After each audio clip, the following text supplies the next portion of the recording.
పురాణాల్లో ఉన్న సమాచారం ప్రకారం మహాభారతంలో మాయాజూదంలో ఓడిపోయిన పాండవులు వనవాసానికి బయలుదేరారు. వద్దని వారించిన తమని అనుసరించి వస్తున్న పండితులను ఎలా పోషించాలో అని ఆలోచనలో పడ్డారు పాండవులు. అప్పుడు ధర్మరాజు సూర్యభగవానుణ్ణి ప్రార్థించాడు. ప్రత్యక్షమైన సూర్యభగవానుడు అక్షయ పాత్రను ప్రసాదించాడు. ఈ పాత్రపై మూత పెట్టి ప్రత్యక్ష దైవాన్ని ప్రార్థిస్తే ఎంతమందికి అయినా సరిపడా భోజనం సిద్ధమవుతుంది. ఆ పాత్రకు ఉన్న శక్తి అలాంటిది.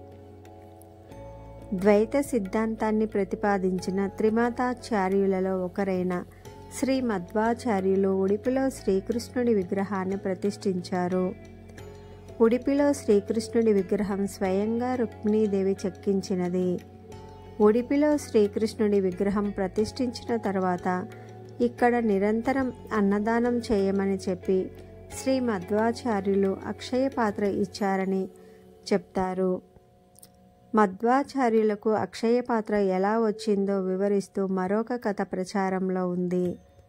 గత జన్మలో భీముడే ఇప్పుడు మధ్వాచార్యులుగా జన్మించారని చెప్తారు. అందుకు సాక్ష్యంగా ఎన్నో సంఘటనలు పురాణాల్లో ఉన్నాయి.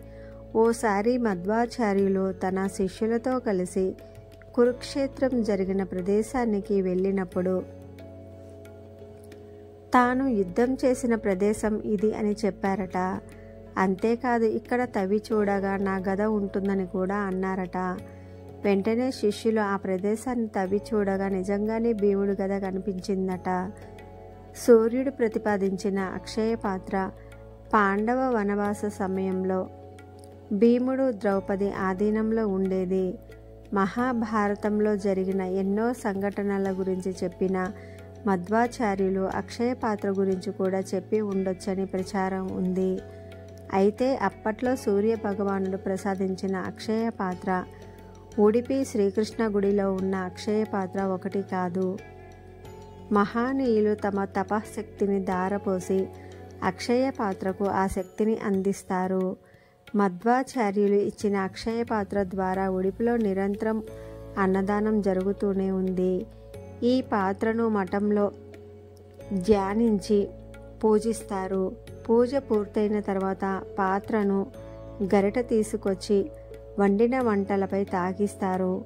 అప్పుడు వడ్డన ప్రారంభిస్తారు. ఎంతమంది భక్తులు వచ్చినా భోజనం సరిపోలేదనే అనుమానం ఉండదు.